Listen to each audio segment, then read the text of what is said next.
while he was attending the University in Illinois, he put it up online, and then it became like this week 50,000, next week 75, next week 100. Then it became a multi-million-dollar business. He had to decide, do I make this into a company or stay in school? So obviously made it into a company.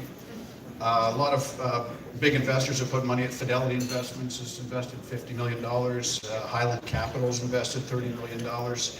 I started here just about 4 years ago. I think I was employee 200 something. We're now at about 750, and we'll do $200 million this year. So not the same Malwarebytes that you might have known for many years. It's that and much, much more, which we're going to take a few minutes to cover off.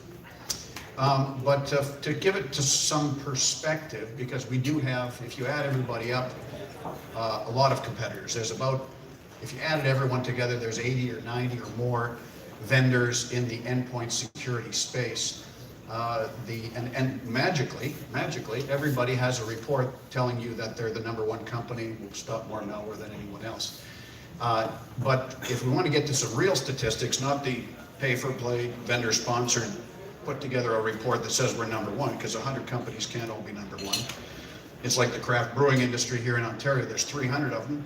And if you go on anybody's website, magically they all have the gold medal. So you kind of have to do your own research and figure out what's real behind the scenes. So this is just a screenshot. We're not live. I'm not on the internet right now. This website that we're showing you right now, you can actually go to our website and launch this. And just for giggles, you can leave it running in your offices and just let it run all day. But each one of those yellow dots represents a download of Malwarebytes free consumer tool at any given time. And that thing is going off like fireworks if you turn it on your desktop or if you have monitors in your company. And that happens, this is just our free consumer tool being used more than 500,000 times per day. And so all of the other vendors that we compete with, nobody is downloading them to fix Malwarebytes, but all of our competitors, customers, are downloading Malwarebytes to find and fix the malware that whatever they have is missing. And it doesn't pick a name, and we can describe in more detail. This is another website. We can show you this on a web session with any one of your organizations. We have a very sophisticated back-end data analytics engine now and a big research team that has finally made some, in the last year and a half, some real good inroads on analyzing those downloads. So everybody knows and loves Malwarebytes, and they say we use it all the time. And we do the raw numbers, but we really know too much beyond that. But within the last year and a half plus, we now actually have some very sophisticated telemetry that we can gather from that. So from here, we can show you, you just pick a brand, and you name the brand, and then we log into our back-end database and say, well, how many times did brand X, in this case, I'm just picking on the McAfee guys, but it doesn't have to be McAfee, name a name, Chromium and Vinci, Countertype, CrowdStrike, Silence, there's 100 of them. We can print the name off and we will tell you exactly how many times their customers are having to use Malwarebytes free consumer tool. And by the way, it's free for consumers, but not for enterprises. But we're not here, we don't have a van load of guys with baseball bats like some companies on license compliance. That's not the conversation. What we're doing is we're just making sure that the point being, you've proven it to yourself. We find and fix the stuff the other guys don't. And that's the black and white data of it. And the bun fights go on like from vendor to vendor. We're better than the other guys. That's before being the one-man band here covering Malwarebytes for Canada. I've done the same for Trend Micro and Big Fix and others. So the usual back and forth is, well, those customers didn't have the latest and greatest security updates from our company at the time. And you can actually get away with that argument for 5 or 10 customers, but in this case, what's the number up there? It's over 900,000. If you remember your statistics from school, you can toss a coin 10 times, you might get heads 10 times in a row, but if you toss that same coin 900,000 times, 450,000 are going to be heads and 450,000 are going to be tails. That's just the law of larger numbers. It's like arguing with the law of gravity can't be done. So these are very accurate statistics.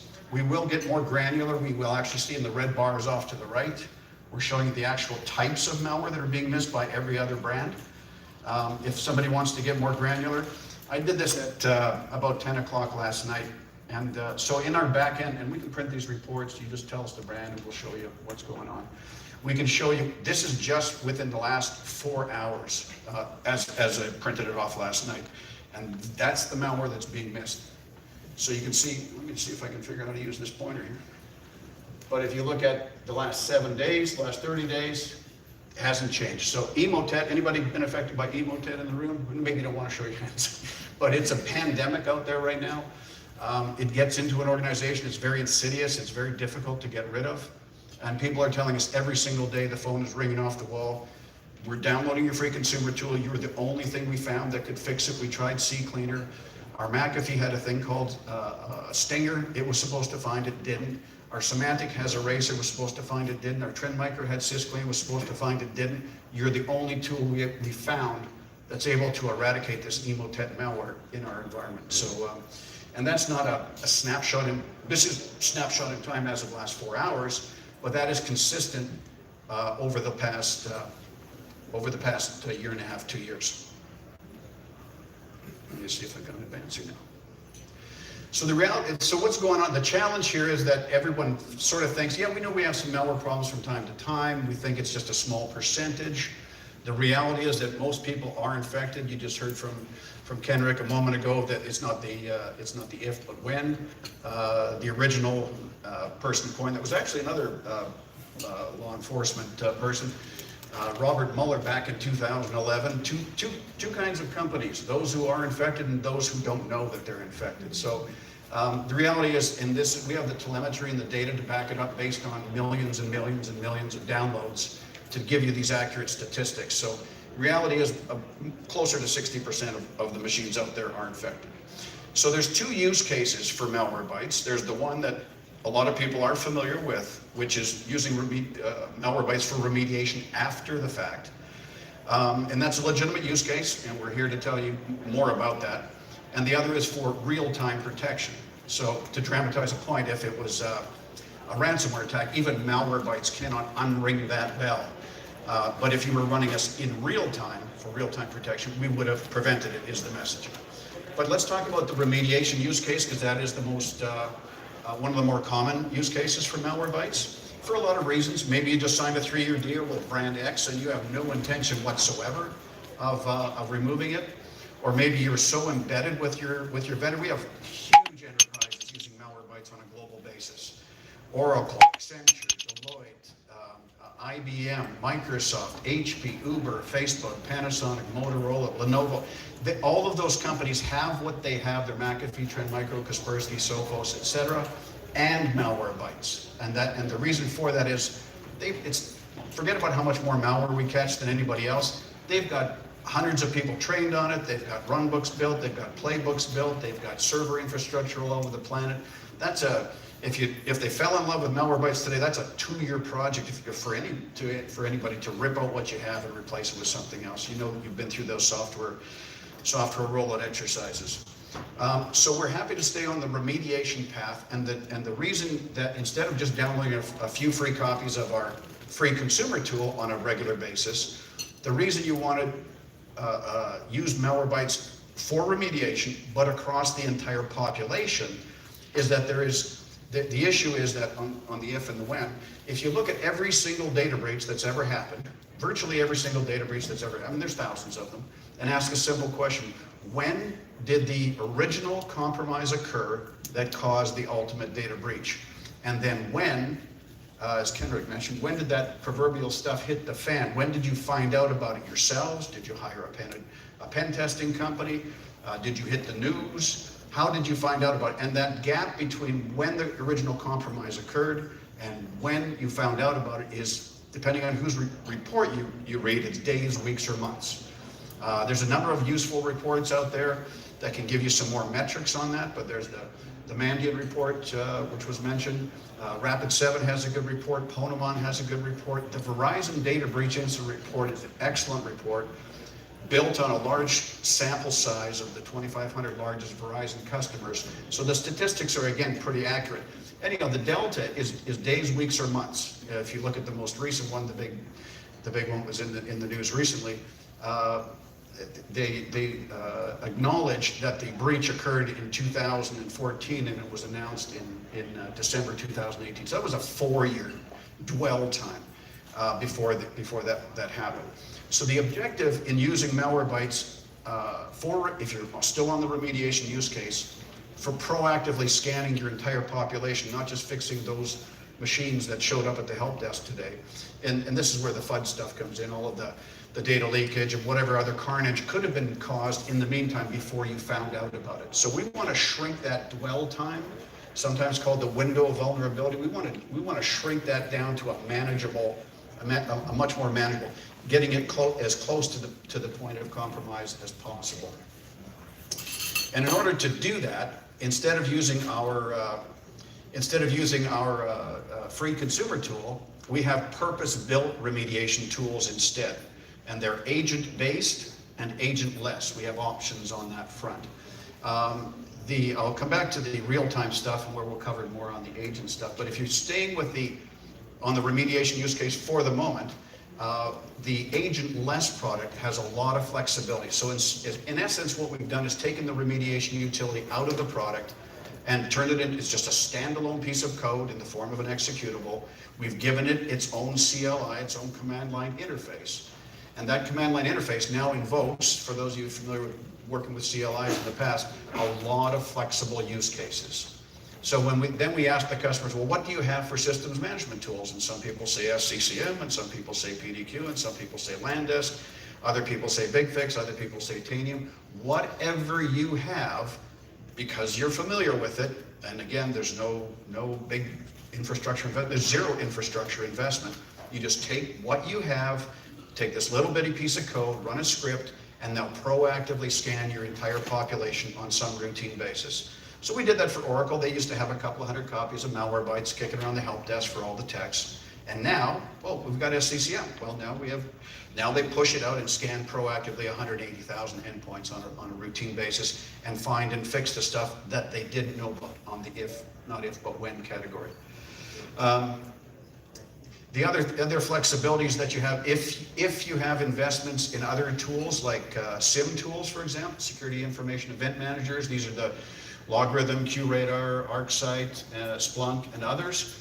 So you've made an investment in that type of a tool, or you've made an investment in a breach detection system like Darktrace is out here on the floor, FireEye, LastLine, Palo Alto Wildfire. There's a plethora of these breach detection systems where their role is to sit at the egress point to the internet and to look for malware, malicious traffic in the network layer, but not just the normal network, stateful inspection, layer 3 firewall stuff, digging deeper into the network layer, into the actual net flow itself, looking for malicious traffic that was previously unbeknownst to the organization.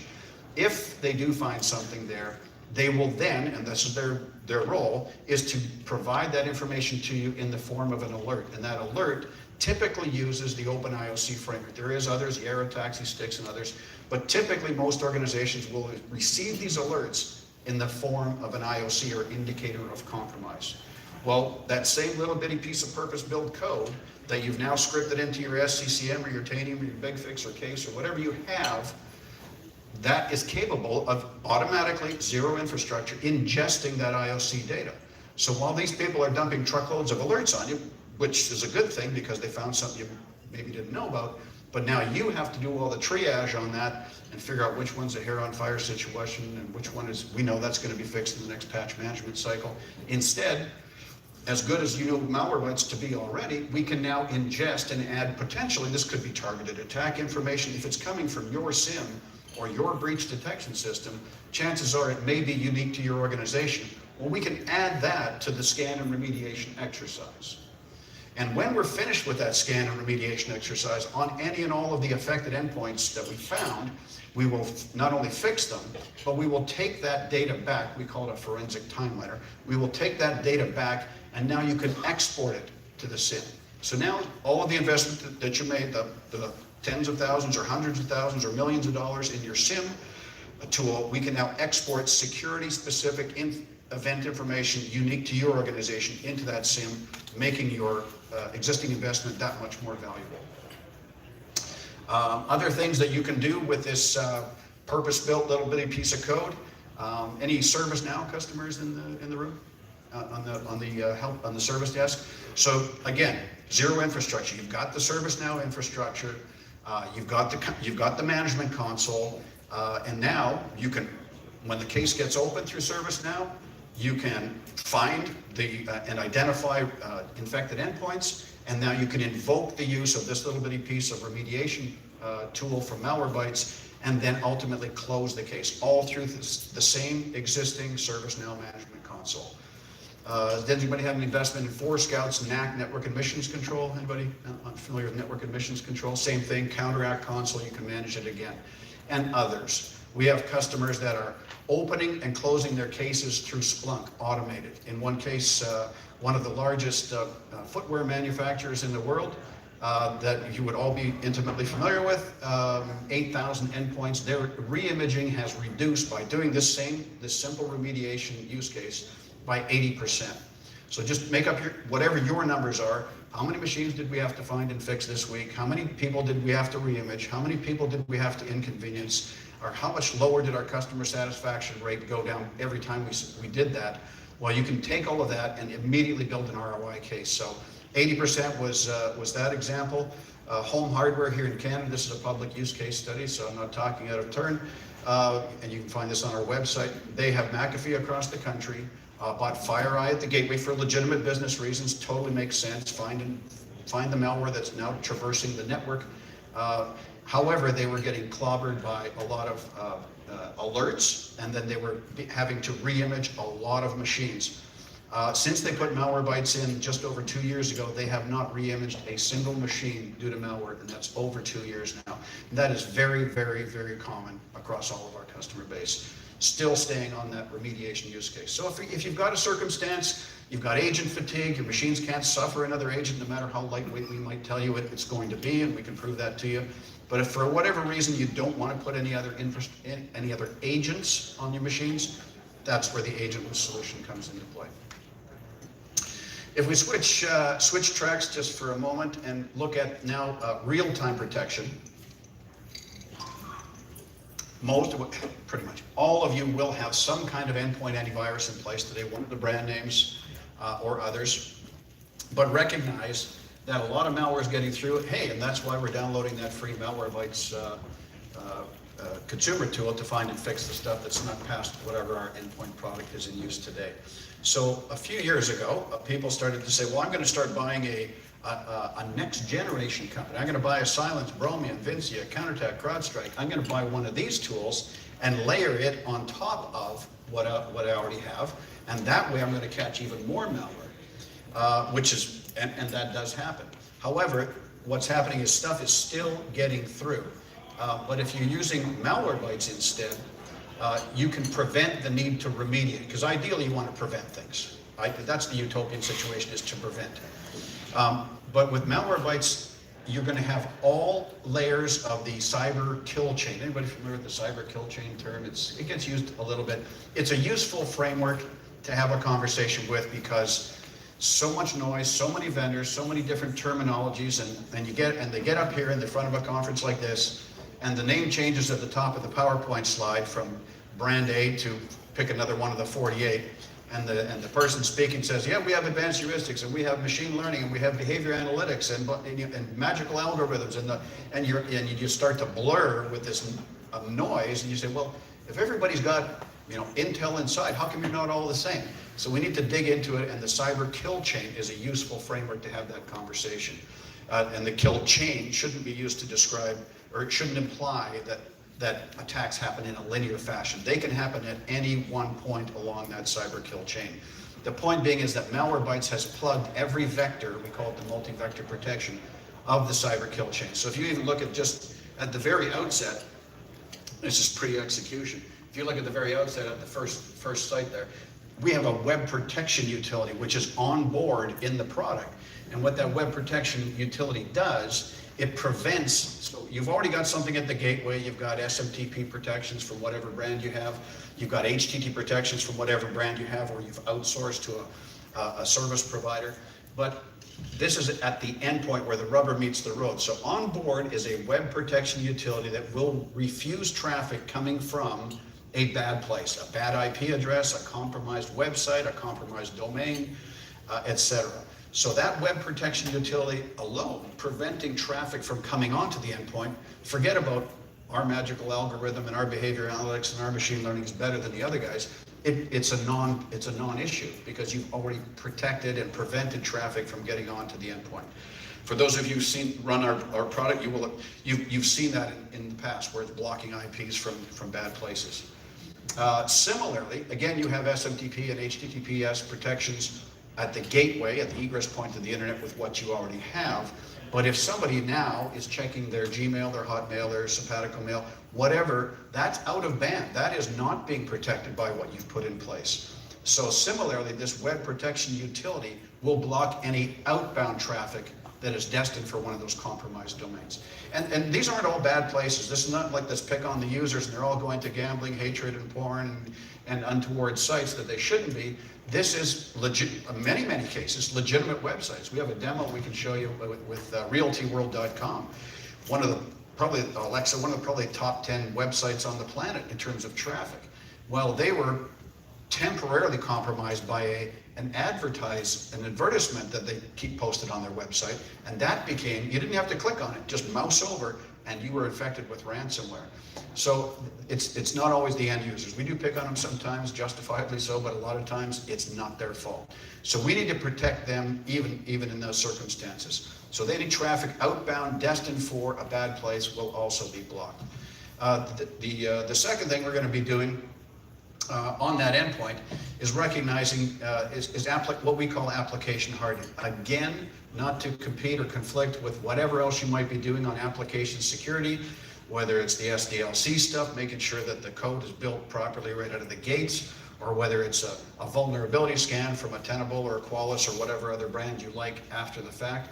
This is simply Malwarebytes putting a shield, a generic shield around all applications. That's all of the Office applications, all of the media players, it's all of the PDF readers, it's all of the browsers, there's 12 or 15 different flavors of them.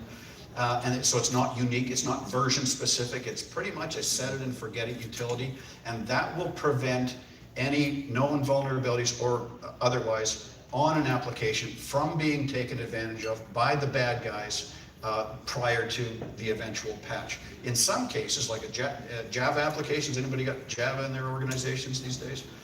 Some of those can't even be patched. Actually, they changed their licensing this year. Unless you're a paid for subscriber now, you're not getting you're no longer getting the security updates from Oracle. So again, those applications will be protected. And you might have some homegrown applications that this application hardening utility will come in handy for as well.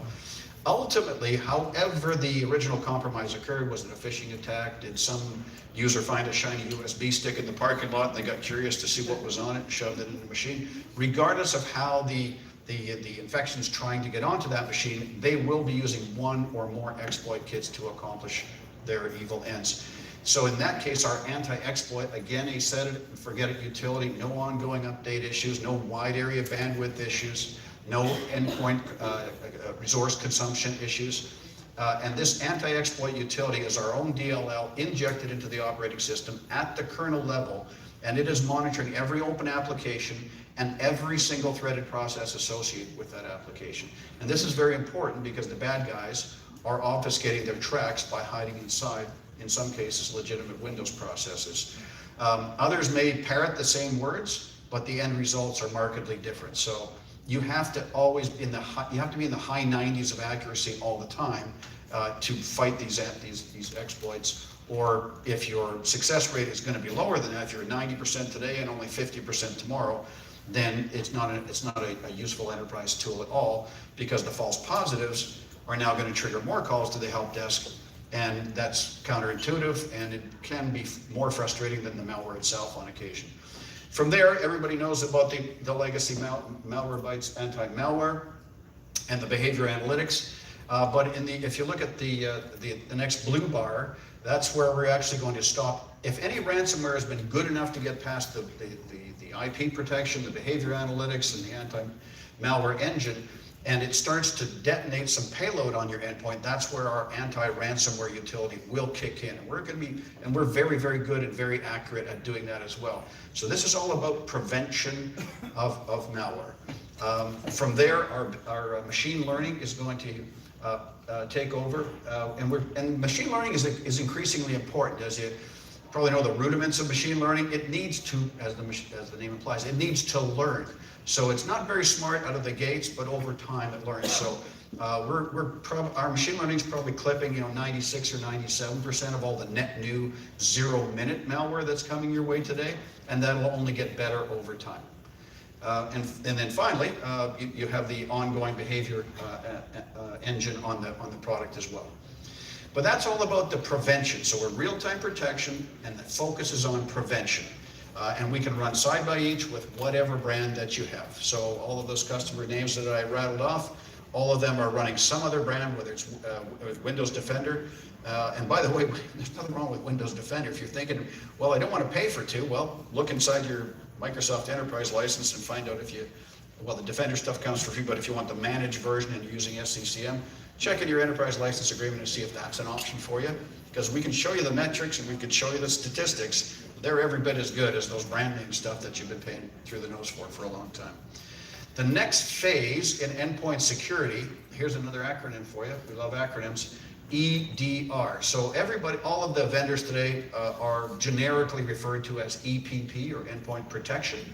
But as we described and witnessed by the thousands and thousands of data breaches, obviously all of those companies had some kind of prevention tools in place. So we're not suggesting for a nanosecond that you abandon prevention. Keep focusing on prevention, keep doing what you're doing, but now a new acronym was born called EDR, which stands for Endpoint Detection and Response. Underline the word detection. And here's the dilemma. So on the prevention side of things, all the vendors have the same issue. It doesn't matter if you're at endpoint security or intrusion prevention, whatever security vendor you are, they all have the same dilemma. And that is, the malware is no longer just a simple plain Jane virus. It's no longer just the malware du jour. It's droppers, it's downloaders, it's rootkits, it's spyware, it's ransomware, et cetera, et cetera. It's hiding in memory, it's hiding in file registries. So in an effort to combat that changing face of malware and all the esoteric flavors, every security vendor tries to increase the sensitivities of their prevention tools in an effort to combat that. However, at some point, every vendor will reach a tipping point where, with good intentions, they think they found something in memory, so they go ahead and convict it, and it turns out they're wrong, incorrectly, it was not malicious after all. Well, now you've tipped into false positive territory. So all the vendors have to find that magical balancing point by being as good as you can possibly be, but without tipping into false positive territory and triggering more calls to the help desk and frustrating more end users. However, and this is where EDR comes into play, and the nuance is detection. So instead of focusing on just on prevention, keep doing that. If we now change to detection, you can now crank your sensitivities up as high as you possibly like and be as suspicious as you possibly want to be. And if we do find something, or any EDR solution, if it finds something, we're not yet going to be taking any further action on it. So there is no false positives. We will take some further investigative action on it, and then we will get into it. But here's where we start to differentiate between, well, are all EDR vendors created equally? And they're not. So the typical thing is, as I just alluded to here in the presentation, I'm going to put my glasses on so I might see something that I recognize. So basically, everyone's doing the same routine. We're going to find more stuff that you didn't know about with an EDR solution. That's just generic, no matter which brand you buy. And then you are going to get a lot of alerts. And those alerts is where EDR is not for the faint of heart, or for people who don't have dedicated security analysts, typically, because those alerts are going to be coming at you fast and furious, and then you need to decide what course of action you want to take about them. Do you re-image it or move on? But with Malwarebytes, we took a little simpler approach. So our architecture is a cloud architecture. It's a single lightweight agent. So you start out with just using it for incident response, remediation. Same single agent, doesn't change. Same cloud console, doesn't change. You can now move to real-time protection. And if you want to now move to EDR, nothing has changed. It's the same single agent, same cloud console all the way through. Zero infrastructure, no back-end database, no disaster recovery, no business continuity. And the kicker for me in the security is about visibility and control. So if you have a legacy client-server architecture, in order for you, managing whatever brand you're managing, those endpoints need to be on your network, or they need to at least be VPN back to you for you to have visibility and control of those endpoints. With the cloud architecture, as long as they're on the internet, it doesn't matter where they are, at a hotspot, at home, in a cafe, traveling, as long as they're on the internet, you will have, through that cloud console, visibility and control of those endpoints. But getting into the weeds a little bit more, so I just described the platform. You've heard about all the different layers we have on the prevention side of things. When we move into the endpoint detection and remediation, we're getting a little bit more sophisticated here. So we have what we call a flight recorder. Think of it like a black box on an airplane. And it is recording all of the traffic that's going on in your environment. And now we're going to start to see, oh, we were suspicious, we went threat hunting, and we found some suspicious activity. We punted it into the Malwarebytes cloud. They detonated it in our sandbox environment. We made some conclusions about it in real time on the fly. And now we've identified a rogue process. And so we need to block that process, not on just this endpoint, but any other endpoints that could be affected as well. So you need to, and with a click on the console, you will now put that into place.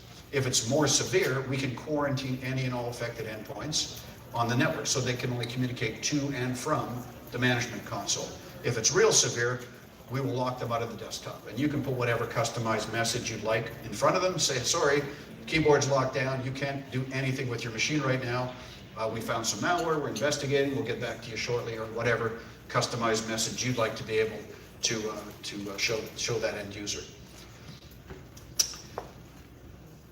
And then that's where, so that's our EDR, and why that's different is because, as I say, if you've talked to anybody who's got another EDR solution, ask them what their experience is. And anybody have EDR today and has rolled it out, endpoint detection and response?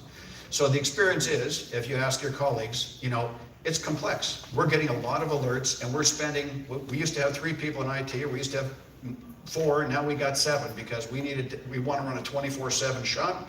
We needed 3 more people in swivel chairs just to run, maintain, manage the EDR, because the alerts were coming in fast and furious, and we had to triage, which ones do you ignore? Which one's a hair on fire? Which one do you pull plugs out of the wall? And which one is just noise? So that's a full-time job for a security analyst in most EDR solutions. Malwarebytes wipes out that complexity and masks that from the experience of the mid-market that want to adopt EDR.